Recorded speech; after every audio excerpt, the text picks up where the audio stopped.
Hey guys, Mustache here, this time with another figure review, thanks to the wonderful Cpt Holiday. Hey guys. And we're looking at the Final Fantasy Cloud figure from Advent Children. This is number 7 in the line for the PlayArts Kai Advent Children line. So going off right now, just looking at him, you can see how awesome he is.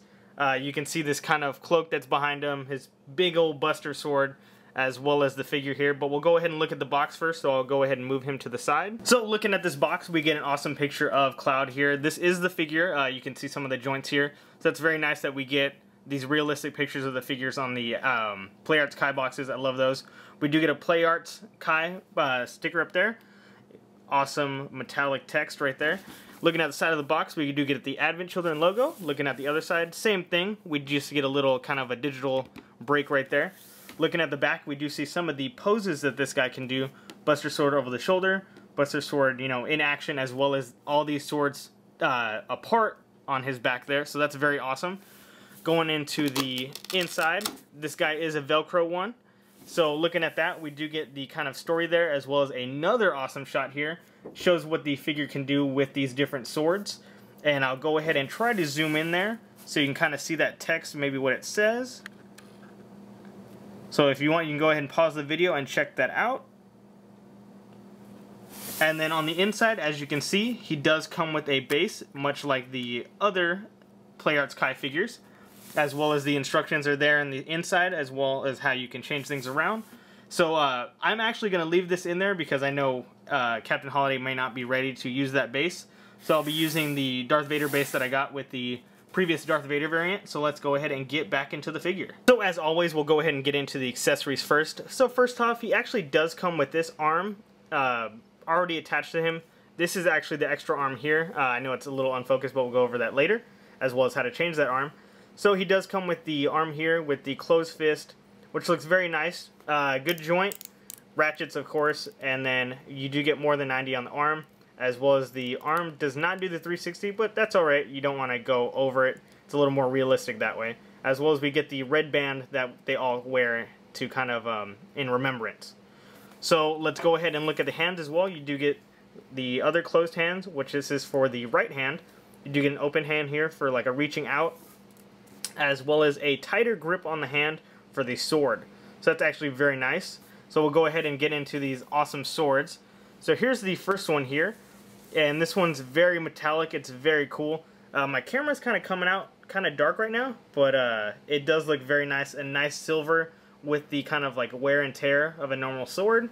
We do get the other ones here. These two are kind of similar. These would actually make up the middle of the sword here. So it looks very nice. We do get this one here, which has kind of the lower grip. So you can use actually the same one he's using for this one if you did want to use this sword. As well as the two kind of, I guess I'll call them the telescoping ones.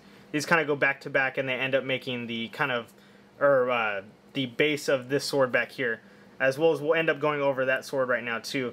The one thing that Cpt Holiday and I had talked about was it would be cool if these swords could go together to kind of make it, and then you could take it apart yourself. But I know that would be kind of a lot of work and probably make this figure a little more expensive than what it is. So let's go ahead and get into that big sword and we'll show that off as well. And here's that large sword there. Like I said, very nice. You see a lot of the black, the kind of age there.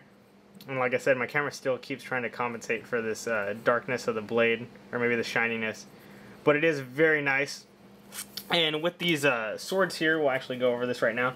Like I said, you do get the tighter grip, and it's something that I would be very careful with. I had heard some people say that, you know, maybe there is a way of opening up this blade to kind of slide it in. And it would be very nice if you did have that choice.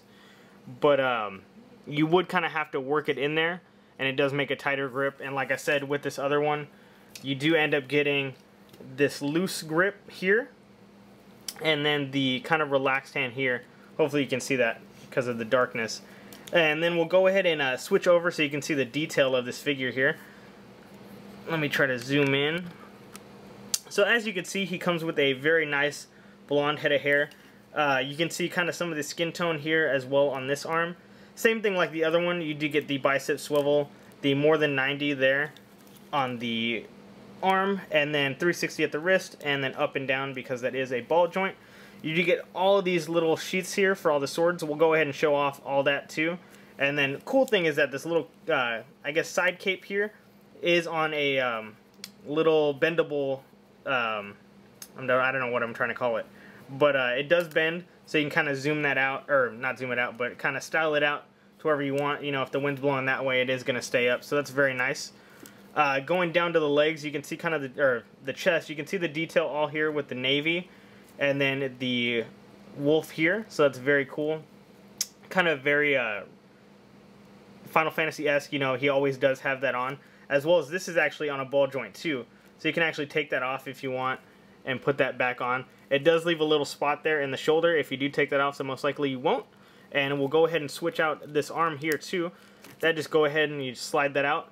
And this one actually does give you pretty much the same articulation. It does swivel at the bicep still. And then it does show the range of motion there. Ratchet, of course. And then you do get the same mobility with the wrist. Cool thing is that it is very open, so it does give you the choice to have, you know, that range of mobility with the wrist.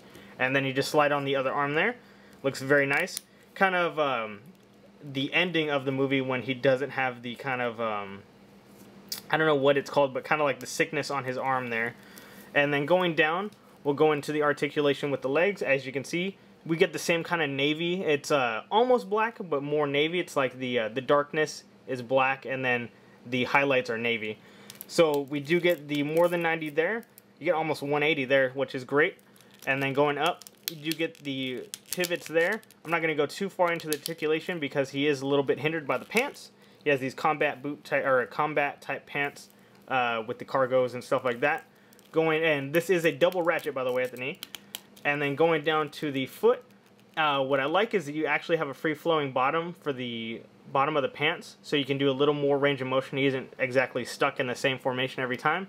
You do get up about that far, back about that far, and then you do get a toe bend, which, you know, I love the toe bends. You know, it really does make the action poses all the better. Going back to the top of the head too, we do get up about that far, and then down about that far. It's not much. It's you do get kind of a range of motion there, as well as you do get a bit of a bend at the bicep, and it is separated right here under the pectoral. I'm getting real anatomy here in the review, but it is very nice. We'll go ahead and I'll show off the swords in the back, but just a sec. Okay, so here he is with all these swords in the back here. We tried to kind of replicate the box here because that's the only kind of instructions of the order of the swords. One thing is that you do get the second sword here, but there's no place to put this other one. It doesn't tell you, you know, that they go in at the same position or anything like that. If you wanted to, I'm sure you could probably slip this anywhere, but it's not how it pictures on the actual box. The cool thing is that you do get these little kind of reminiscent of leather kind of straps here to hold in all the swords. So if your figure is, you know, supposedly jumping up in the air and stuff like that, the swords aren't flying out. And that's pretty much it on the review for this guy. He ends up being very, very cool if you're a fan of Final Fantasy or Advent Children. I know myself, I'm not a big Final Fantasy person, but I do love the Advent Children movie, and I'm very glad that they announced the remake at this E3 for Final Fantasy VII, you know, because then I'll get the chance to play this game in the next gens and see what these awesome graphics look like, you know, going from the original to the new one. I wonder if they'll give you the choice to play in those old graphics. That, and then I was also wondering maybe that they were going to give exclusive DLC to Advent Children on there, so you play as that's Cloud that's right very here, true, which yeah. would be really awesome. Oh yeah, get that Sephiroth Cloud fight. Yeah, that would be amazing. So that is it. You know, it's cool that we get a ton of these awesome swords. You know, you love big swords. It was going for 120, so yeah. Oh, yeah, okay, so this guy ended up being 120. I did ask them that earlier, and I forgot to mention that. So 120 for this guy. As you can see, he's very happy that he was purchased. He's got the, yeah, all right, you know, kind of pose going on. One thing I did want to mention, too, is that even though he has all these swords and he is from Advent Children, I love that we always get the base with the Player Arts Kai, but I kind of wish we would have maybe gotten a few little separate bases for the different swords to do the kind of special move that Cloud does in the Advent Children movie. I know most of the people that, you know, will buy the figure, or maybe, you know, a select few will maybe make their own custom bases to show that off, especially if they get the Sephiroth Advent Children figure. But it just would have been a nice touch. but it doesn't take away from the figure. It's for what you get, it is awesome. You know, the Vader ended up being, I think, 115, and you didn't get all these awesome swords, you know? So to get these awesome swords and the figure, and as cool as he looks with this kind of very material-like plastic, it's very worth it. And I think maybe if I find this guy myself, I might pick him up. So Mustache again with another Play Arts Kai figure review. Peace.